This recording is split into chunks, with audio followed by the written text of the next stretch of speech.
Hey folks, in this interview, I have the opportunity to sit down with another one of those Peak Design grant recipients, Mr. Adrian Burrell.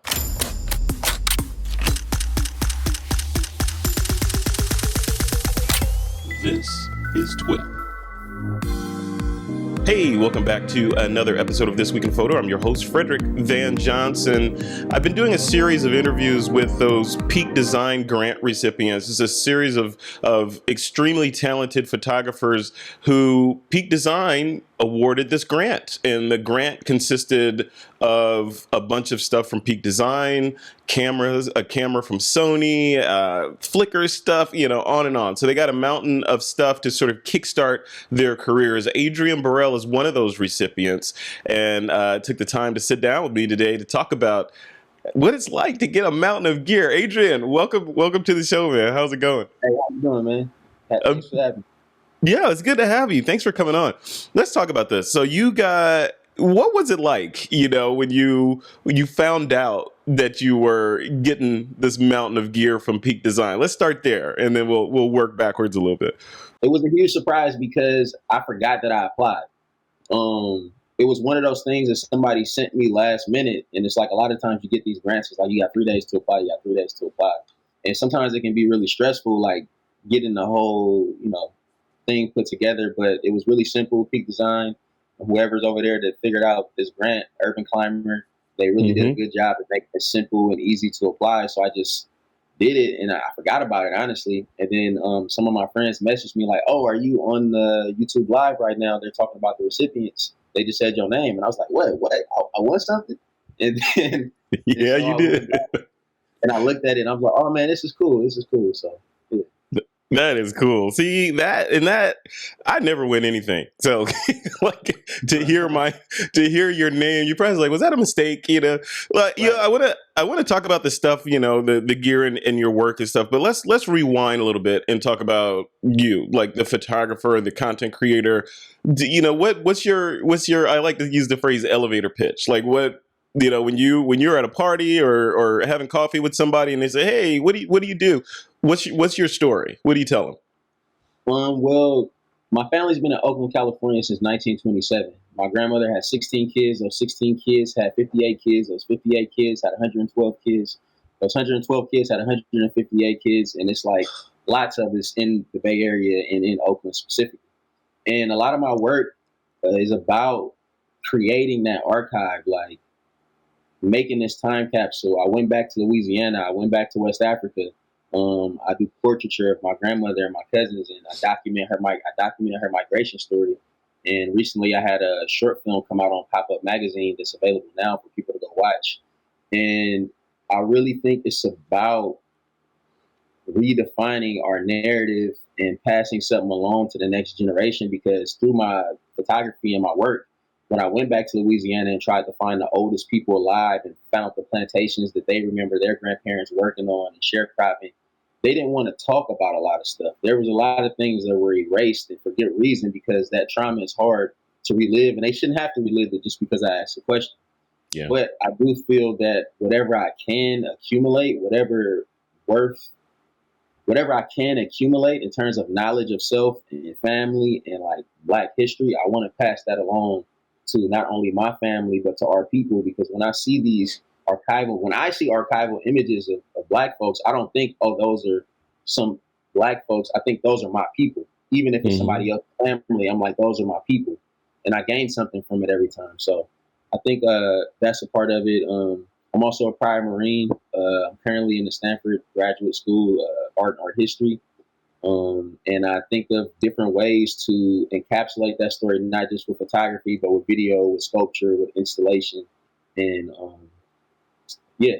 That is fantastic, man. Well, you hit a number of things that resonate with me. The first one is, that telling the story and the archival portraiture. I think that is a responsibility, for you and for us as image makers, and anybody, right? That is, you're that person in the family and you want to tell the story and archive the family.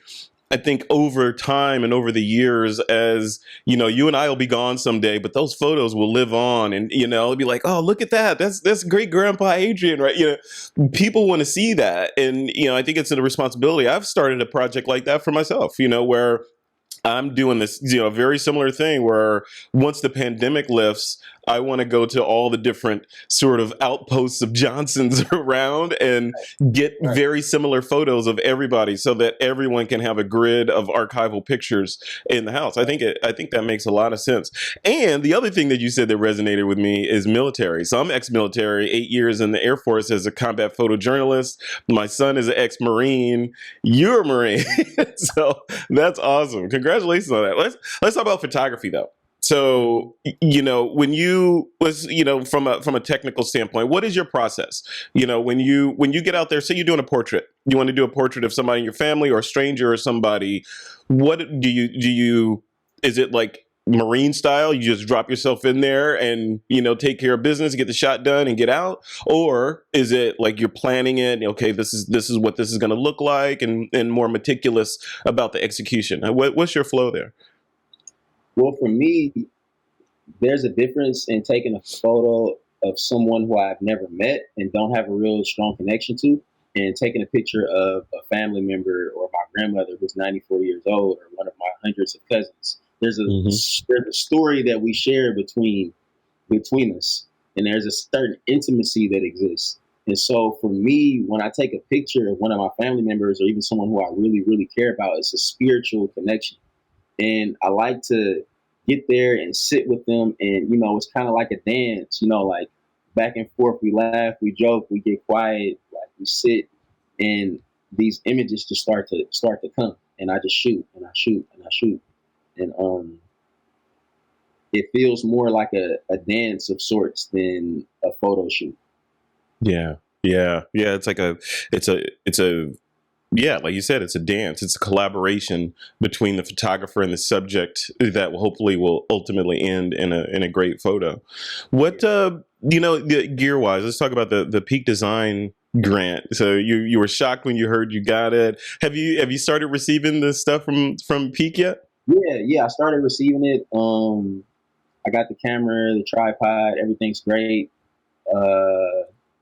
Yeah, I'm excited to use. I'm excited to put it to use. I have a exhibition coming up at SF MoMA, and I had needed a new camera because my Sony had broke. My Sony S2 had broke, and my Sony A7S had broken, and so I Mhm. needed a new camera to capture some video footage, and it was just right on time. See, you drop these bombs like you just like, oh yeah, by the way, I got a gallery exhibition coming up at MoMA. Come on, you can't just drop that and not tell us what it's about. What's that about? What's the gallery exhibition? What's it So focusing on? the project is called it's after the end of the world. Don't you know that yet? And it's kind of like me exploring ideas of like regeneration and disruption, and how our current political context ties into these historical inequities within the Black community, and how do I take or use my own family's narrative. Like I photographed my grandmother who's 94, my mom, my sister. I created these kind of like sculptures and different wardrobes for them to wear, and put them in front of different murals and locations that were important to me within Oakland, and photographed them and used 16 millimeter film, and recorded them with that as well. And so now I'm kind of like putting it together in I guess you can say, a multimedia installation. That's cool. You got a lot of stuff going on. You like how do you manage everything? I can't imagine your week. Is your week just generally packed? Or are you a good organizer of time? I think I'm good at being in an uncomfortable situation for a long time and just getting through it.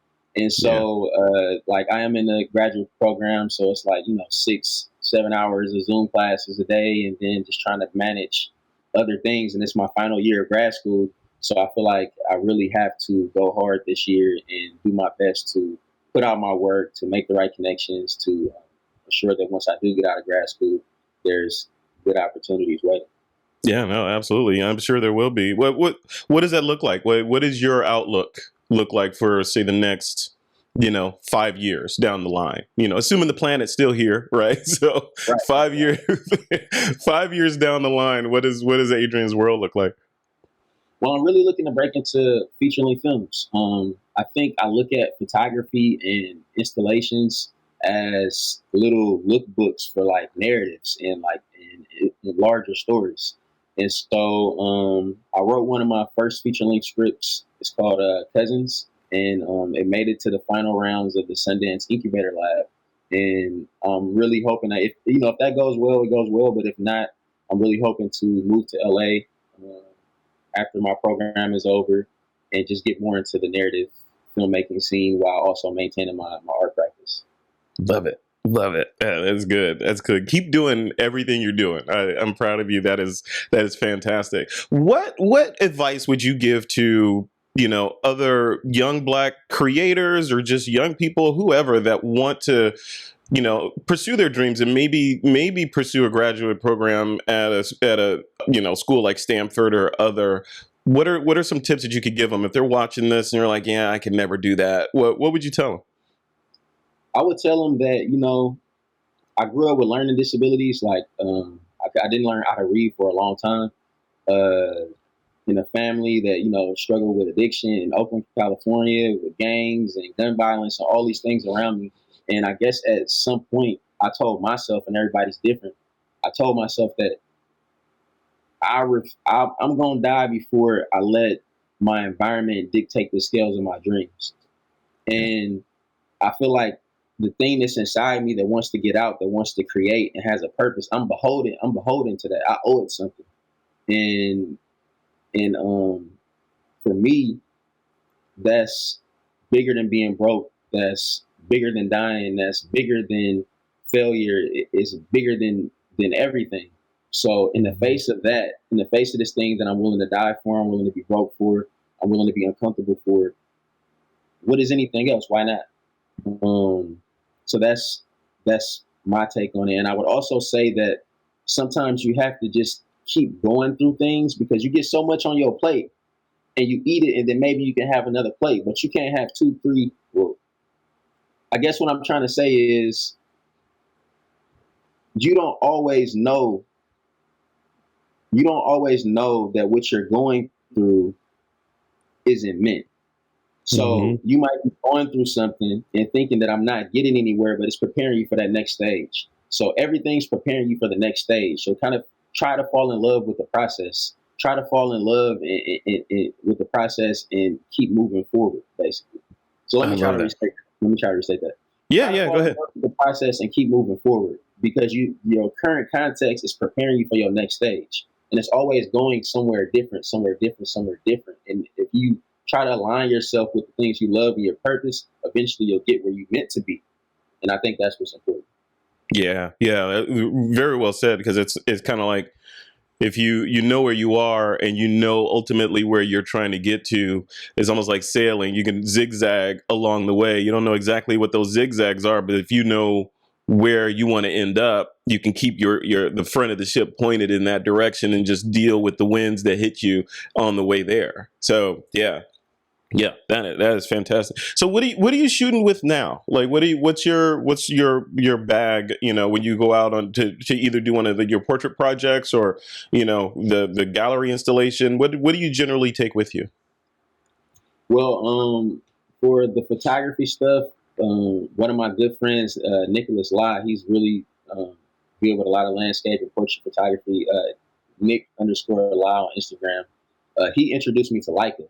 Like, he has a couple Leica cameras, and we grew up together in Oakland, so he always let me borrow something or let me use his lights or whatever the case may be. Another friend of mine, Osama Badri, he's a great photographer, and recently he worked with me on the SF MoMA project and let me use his Leica. So I'm really, really, I love Leica for photos, and in terms of video, I don't think there's too much better you can get than the Sony.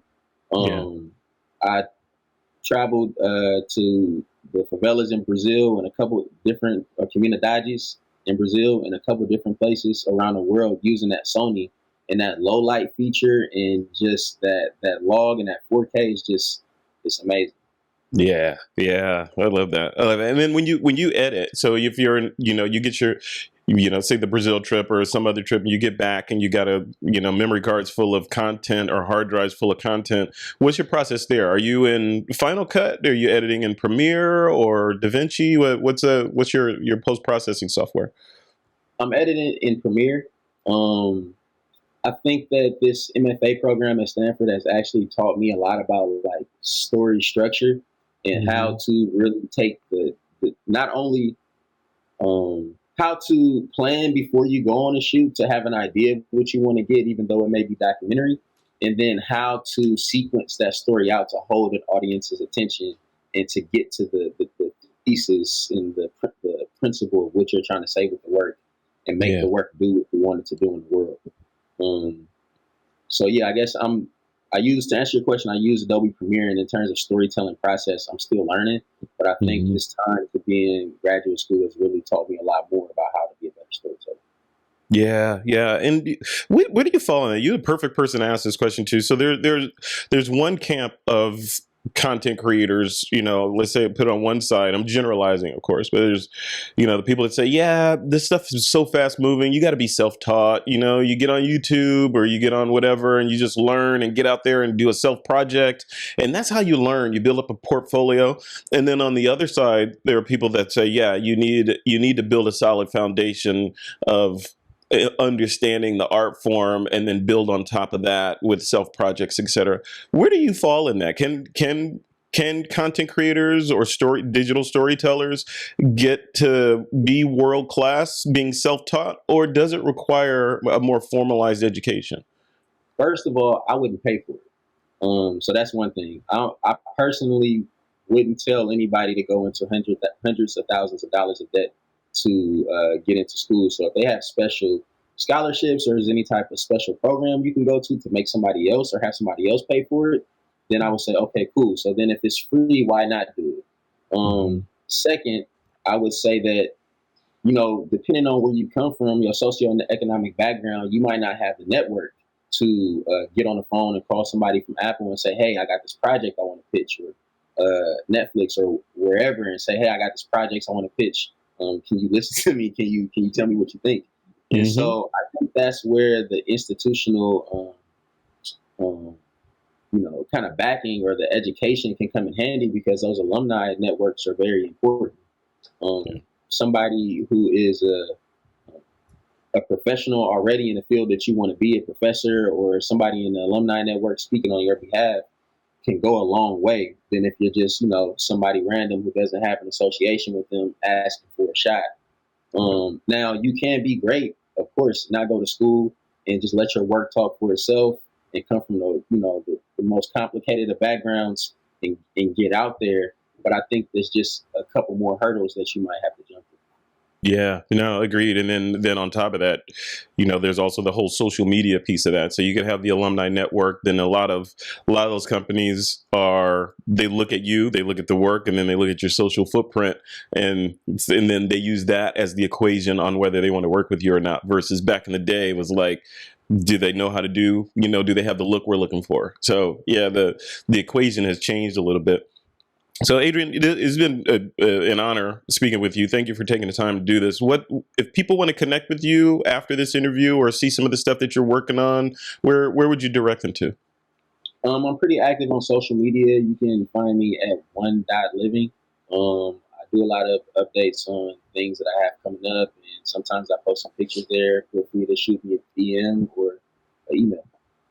All right. Well, thank you, Adrian Burrell. Thank you so much for taking the time, and congratulations on, winning that mountain of gear from the Peak Design folks and Sony and Flickr and, all that stuff. So I'm anxious to see what you come up with, and I'll be following. So thanks a lot. And thanks for taking the time today.